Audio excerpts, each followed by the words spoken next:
Michael Jordan is not only the best basketball player, but he's the most exciting basketball player to ever play. Tatum fires away, pumps it in, 51 for Jayson Tatum. The Big Three NBA podcast is powered by the Game Time app.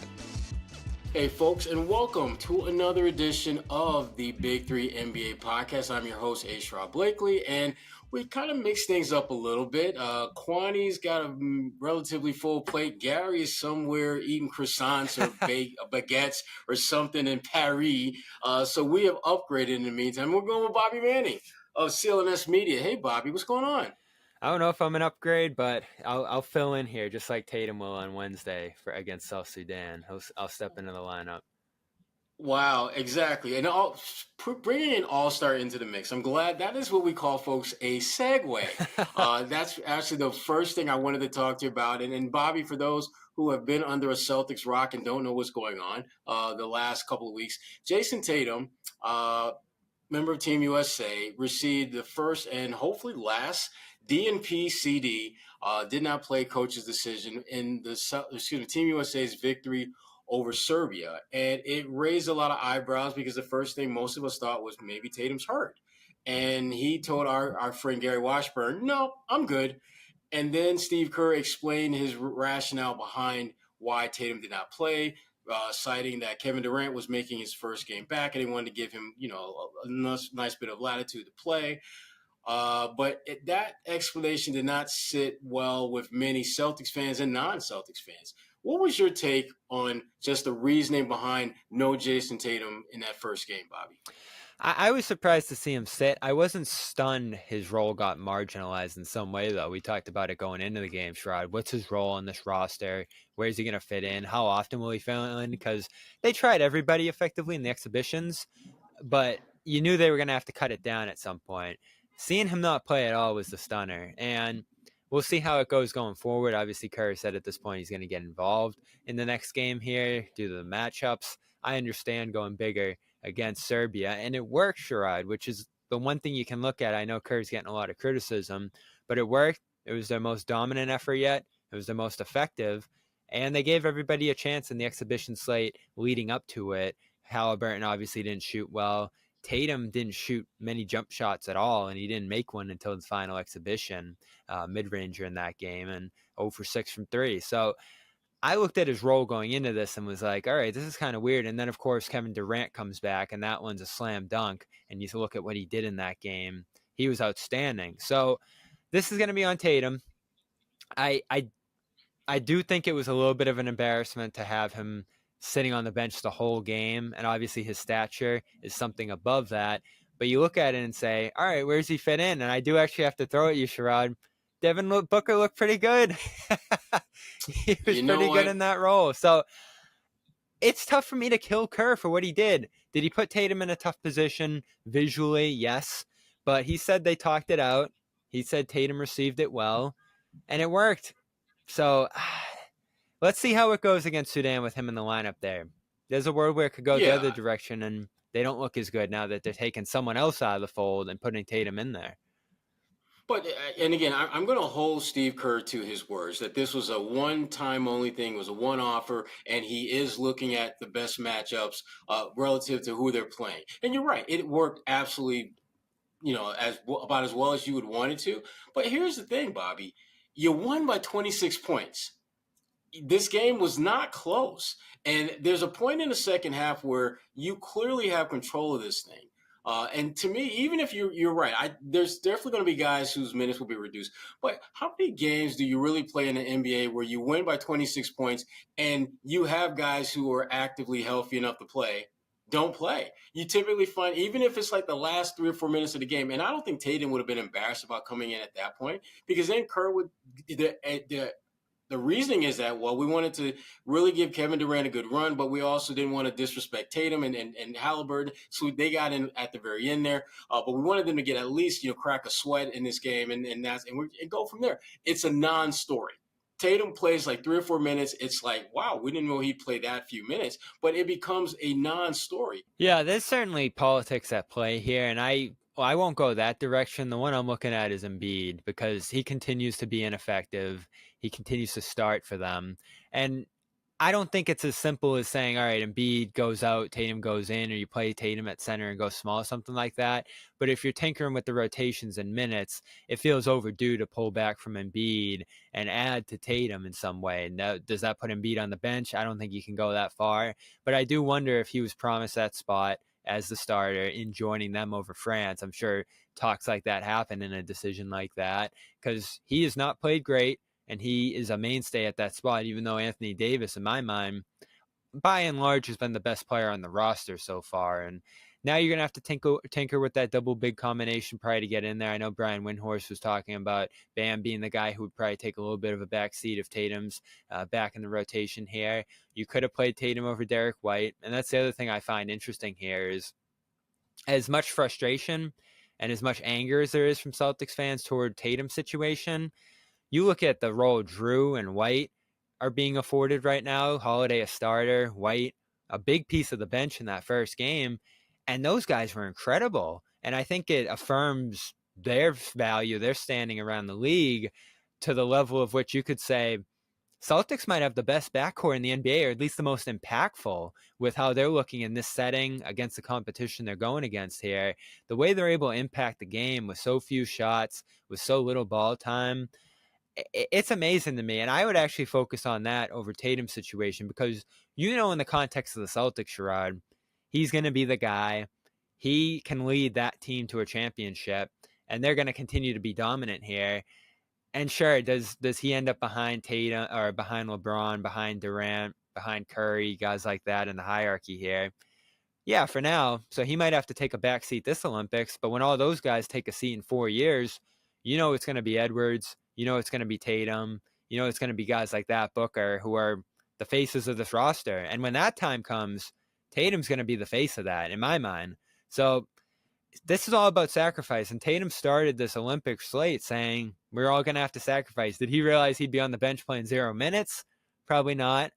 But to me, this says more about White and Holiday than it does anything bad about Tatum. It's summertime and there's no better way to spend it than at the ballpark. Popcorn, soda, hot dogs. I'm starting to get hungry just thinking about it. Those games create lasting memories, and getting to those games is a lot easier with Game Time, which is an authorized ticket marketplace of Major League Baseball, which makes getting tickets faster and easier. Prices on the Game Time app actually go down the closer it gets to the first pitch, with killer last-minute deals, all-in prices, views from your seat, and their lowest price guarantee. Game Time takes the guesswork out of buying MLB tickets. Now, being a Yankees fan that I am, living here in Boston, I know it gets complicated and very uncomfortable from time to time, but keeping an eye on the AL East is a really big deal for me, as you can imagine. I know I can go to the Game Time app and jump on the best deals quickly. The color coding options at the ballpark make it super easy to see what are the best deals for the best seats from all the seats in that particular venue. And you can customize your search options based on your favorite team or your favorite team to watch. The Game Time app makes it super easy to get into the game, and you can't beat Game Time's lowest price guaranteed. And when you're ready to lock up your tickets, Game Time has all-in pricing, so there's no surprise fees at checkout. Hate when that happens. Take the guesswork out of buying Major League Baseball tickets with Game Time. Download the Game Time app, create an account, and use code CLNS for $20 off your first purchase. Terms apply. Again, create an account and redeem code CLNS for $20 off. Download Game Time today. Last minute tickets, lowest prices, guaranteed. So when you speak of evolutions, I think about just how the Jaylen Brown, the Nike, the Team USA story, it seems to be sort of kind of dying out. But once Tatum got that DNP, Jaylen sort of kind of brought it back to roost a little bit. Grant Hill was asked about that and just made it clear that there was no conspiracy stuff going on. And Jaylen took offense to that because he was clearly, and Jaylen was accurate when he said that, he's talking about me. And so how do you see this eventually playing out with the whole Jaylen Brown, Nike, Grant Hill brouhaha that seems to doesn't really want to die a quick death? I think it's going to blow over in my mind unless Jaylen continues to accentuate it because, Grant Hill, whether he's right, whether he's wrong, he just wanted to move past it, and he kind of laughed off the notion that Nike would have any say whatsoever here, which I think is hard to believe. They're going to have some say in this at the very least, even if it's not a prevailing say to what Hills and Kerrs and whoever else is involved in this has to say about it. And I believe some of the strategic reasons Brown's not here. Again, you look at what White's done so far. If he was just sitting around doing nothing, you'd say, why isn't Brown at least just on this roster over White? But they've utilized him, they've involved him, and he is produced in that role. So that's a little bit in the U.S.'s favor in my mind. But just gleaning the situation, how confident Brown seems to be, and I asked him out there in Vegas, he said, yeah, I do think Nike had a role in that. And he'll have more to say about that. I don't know if he's going to actually have more to say about that, because in other situations in the past, he's said stuff like that, and then he just didn't circle back on it. But to me, given that he's not a guy who has a shoe sponsor, given that he's a guy who's outspoken on political issues, I think that could have a role in something like this, especially in the Olympic setting where they try to suppress that as much as they can. I think those both could have had a factor here, because from a basketball standpoint, at least from a star standpoint, you're talking about the finals MVP, Sherrod, and a player who, if you're just trying to replace Kawhi's star stature on this roster, positional overlap, I mean, Brown's an almost exactly comparable player to Kawhi. I just think there has to be something there beyond his fit on this roster wasn't the best. Because yes, White's exceptional, and I don't want to make this a White-Brown thing, because I think White can help this team in a number of ways, and I don't think he doesn't deserve to be here. But Brown can handle the ball. Brown can hit shots. Brown can defend on the perimeter with size. These are all the things he can do and that team could use. And it's just strange to me that 3 of the Celtics are here and the finals MVP wanted to be, but isn't. So am I going to assign blame to either side here for that? It's tough knowing what I know, which is very little. But in my mind, something outside of basketball had to have at least an ancillary impact on this decision right here, because it just doesn't make sense that he's not here, given what he accomplished over the last year. Right. And just really going back to just the role that apparel makers, shoemakers have in teams being formed.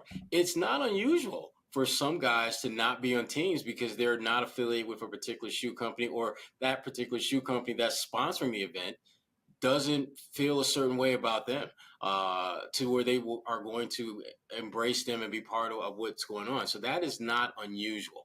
But I was ready to just kind of brush it aside when it seemed like it was very much a Jaylen Brown Nike thing.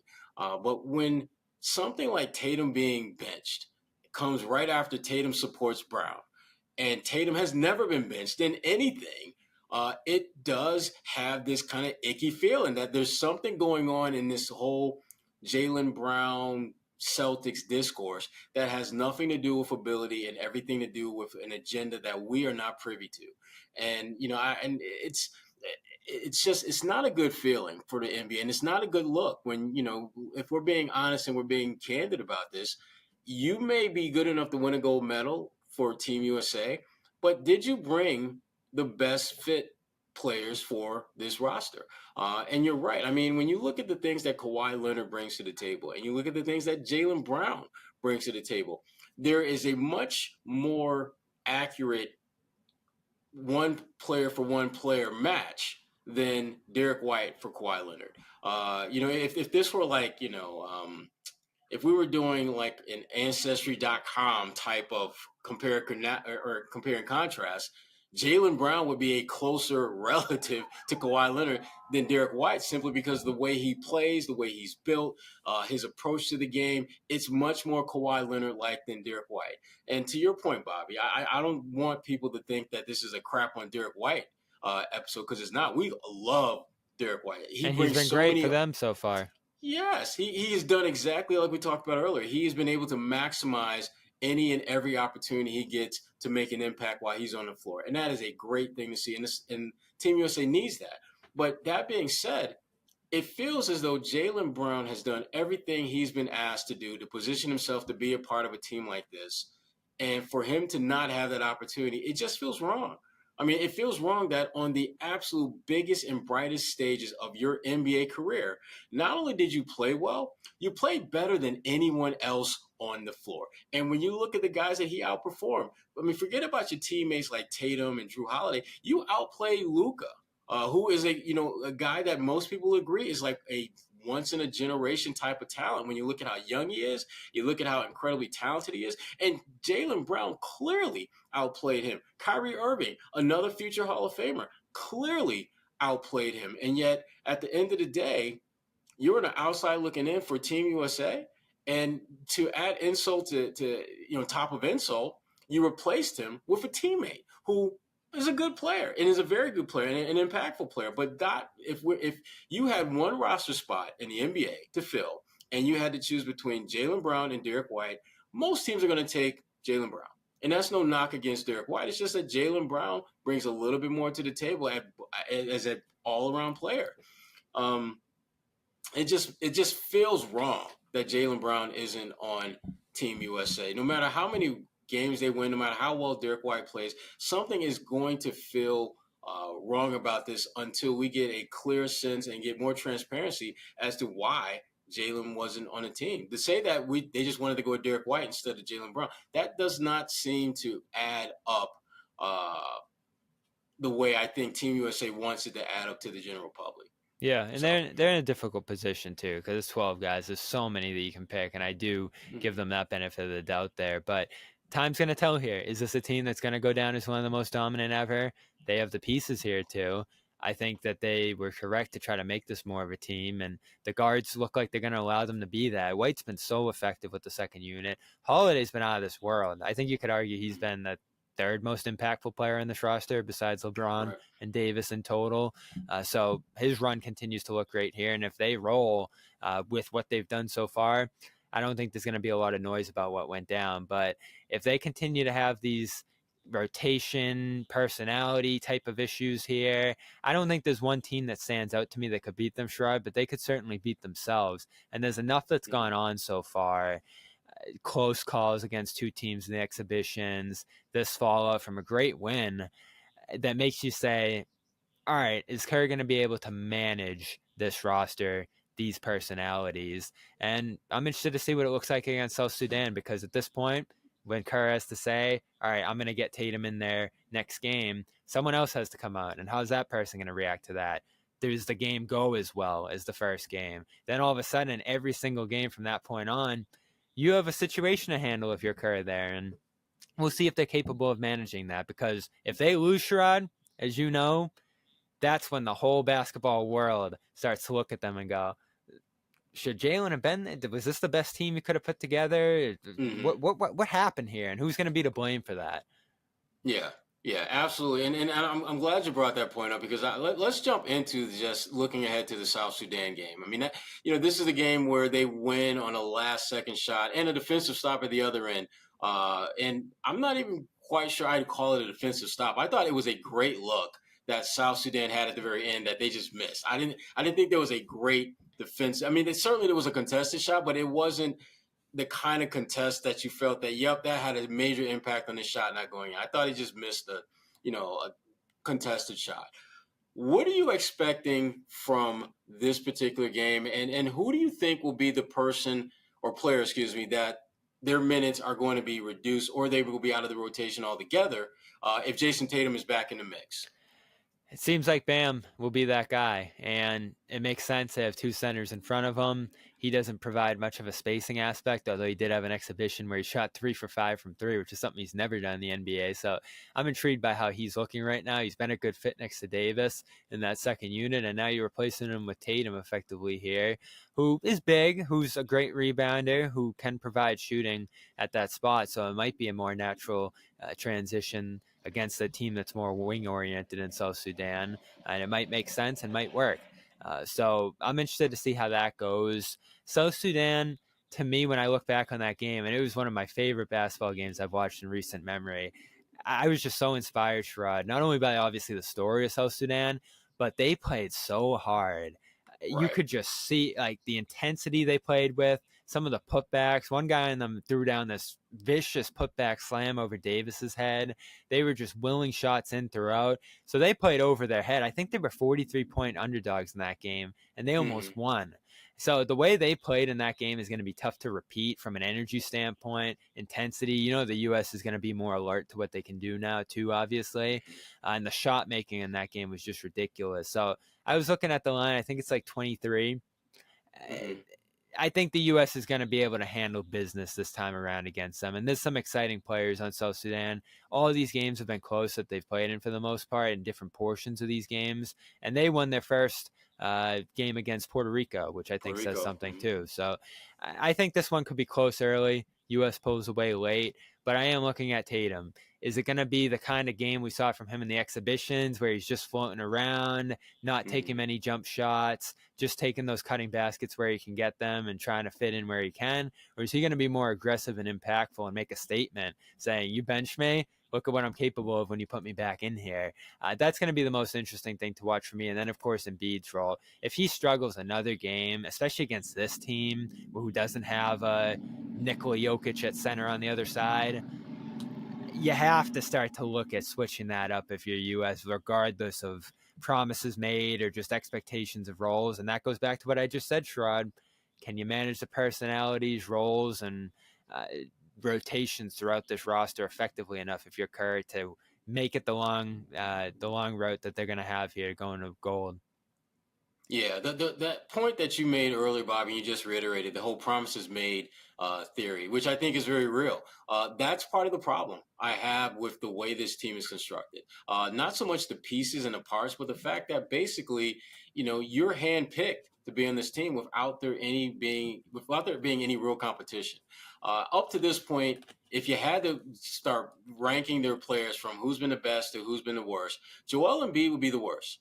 I think he's the one guy that when he's out there, you know what he can do when he's at his best. And he is so far away from being that guy so far. It's not even funny. And when I hear Steve Kerr talk about this need and desire to tinker with the roster, figure out which lineups are going to be most impactful, most effective, how can you play a team like South Sudan who has quickness, athleticism, great, just guys that are basically bigs who are really more like wings who are just playing a big role? Yeah. How can you justify playing Embiid against these guys when you have a guy like Anthony Davis, who you're going to play because of his versatility and impact inside and out? You got a guy like Bam Adebayo who seems to be built for this type of matchup.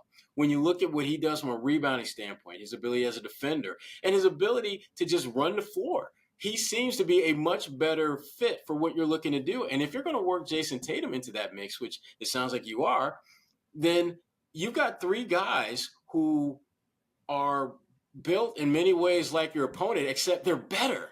And so why would you like not play them as a trio in that big spot and let Embiid sit, then do what you've done up to this point, which is play him even though he hasn't played particularly well. I'm really curious to see what they do with him, because to me, as much as I want to see Tatum out there playing, because I think he deserves it, we need to see some changes with Joel Embiid. Because if you're talking about guys being on the floor based on merit, based on opportunity, based on need, I don't know how you can justify playing Joel Embiid other than, to your point, Bobby, you promised him that you'd play him every game. Yeah. Which to me is a bad precedent if that's, if that in fact is what we're seeing play out, because it feels like that's what we're seeing. And he might receive a benching worse than Tatum, which I can imagine happening. Tatum's so amicable to things. He stressed the sacrifice going in, as I mentioned. So sometimes you just make the easy decision to bench the guy who's going to receive it the best. And I thought White would be in that position. But they, as they stated, wanted to go with more of a basketball team with roles, guys who fit in at their positions, and not just roll out the best players, because they could do that, Sherrod. They could just sit White. They could even sit Holiday, from an all-star perspective, and just have Tatum out there a ton, the three bigs out there a ton, and just rely on their talent to roll over these teams that they're better than. But they want to do it in a methodical way, in a sensible way from a basketball standpoint. And I think they want to build margins over these opponents large enough to where they're considered one of the best USA teams ever. And so they're going to go about it in a different way than they did in the past because the competition's so much better here. And that's what I'm interested to see. Does tinkering with guys, moving them in and out of their lineups, having inconsistent rotations, going to reduce their margin for error? Because again, I don't look at the field here and see anyone. France almost lost to Japan today. Spain's not the same as they've been in the past. I like some of the Germany type teams out there, but there's no team here that clearly can threaten them start to finish in a game. Serbia obviously would have been a pick to do that, and they've struggled to do it through 2 games so far. And right now, I just think the U.S. is so far ahead of these teams that they could just roll out an all-star team, but they've decided that they want to have roles and a hierarchy and all those different things. And that's just going to make it more challenging from a personality standpoint, because that's another factor here, Sherrod, I think, is that Tatum, out of all the stars here, you're obviously not going to sit LeBron. You're not going to sit Durant. You're not going to sit Curry. And they want White and Holiday in there. So who's the easiest to bench out of that group? It's Tatum. And he's just not going to make us think about it. And that's the beauty of Tatum, right? Is that he's not a high maintenance guy. We can go back to that SI story. He's not someone that's going to go to Brad and demand moves. But sometimes you do look at him and say, instill your will, be aggressive, be angry. Right. And that's not his personality, for better and for worse in this situation.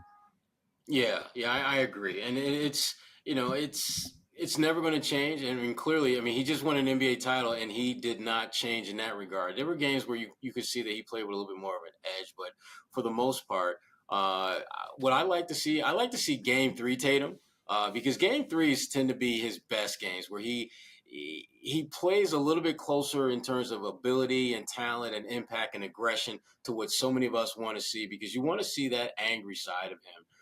That side that says, I'm not going to be denied, and I'm not going to be denied because I'm better than you, and I'm going to show you right now in this moment. But it'll be interesting to see how things play out with Jayson Tatum in the South Sudan game, because clearly, Steve Kerr said he will play, but obviously when you put one guy back in the mix, that means someone has to come out or have their minutes significantly reduced. And if Bam Adebayo is that guy and Joel Embiid plays major minutes, I think that adds to the head-scratching decisions that Steve Kerr has made up to this point. Well, listen, Bobby, that is it for this edition of the Big 3 NBA podcast. Before we go, I want to thank our good friends at PrizePicks, the exclusive daily fantasy partner of CLNS Media Network. Sign up now at prizepicks.com/CLNS and use the code CLNS and get a first deposit match up to $100 and win up to 100 times your cash. For the mathematically challenged, that means you can turn $10 into $1,000 in a single game watching your favorite sports teams this summer. And also, let's not forget about our good friends at Game Time, which takes the guesswork out of buying last-minute tickets to your favorite sporting events. Just download the Game Time app, create an account, and use code CLNS for $20 off your first purchase. Terms apply. Download the Game Time app, create an account, and use code CLNS for $20 off your first purchase. Terms apply. And that will do it for this edition of the Big 3 NBA podcast. I want to thank good friend, co-worker, colleague, and fellow Syracuse alum, Bobby Manning, for coming in, checking in with us, talking a little Jayson Tatum, Team USA basketball. And this is the Big 3 NBA podcast. Thanks for tuning in.